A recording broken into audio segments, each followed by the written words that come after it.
So இந்த வீடியோவில் விராட் கோலிக்கு என்ன ஆச்சு அப்படின்றதையும் பார்க்க போகிறோம். இன்னொரு பக்கம் முகமது சிராஜ் பயங்கரமான ஒரு விஷயம் பண்ணியிருக்கார். ரெண்டுத்தையும் பார்த்துடலாம். ஃபர்ஸ்ட் ஃபீல்டிங்கில் விராட் கோலி இருந்தால் விராட் கோலி கிட்டலாம் அடிச்சுட்டு ரெண்டு ஓட முடியாதுன்ற மாதிரி ஒரு கம்ப்ளீட் ஃபீல்டராக பயங்கரமாக இருப்பார். ஒரு ஆக்டிவாக இருந்துகிட்டே இருப்பார்.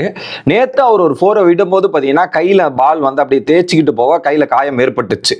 நேற்றே பெயின் கில்லர் இதெல்லாம் போட்டு விராட் கோலி அப்பயே ஃபீல்டிங்கில் இருந்தார். பட் ஒரு குரூஷியலான ஆர்சிபியை பொறுத்தவரை ஒரு குரூஷியலான பேட்டர் தான் விராட் கோலி. ஸோ டீமுக்கு ரொம்ப முக்கியமான பிளேயர். அவர் அடுத்த மேட்ச் அவைலபிள் இருப்பாரா இருக்க மாட்டாரா அப்படின்ற மாதிரி பல கேள்விகள்லாம் இருந்துச்சுல. So is fine. அடுத்த மேட்சுக்கு அவர் ரெடியாக தான் இருக்காரு. எந்த ஒரு ப்ராப்ளமும் இல்லை அப்படின்ற ஒரு கிளாரிட்டி கோச் சைட்ல இருந்து கொடுத்துருக்காங்க. Virat Kohli is okay.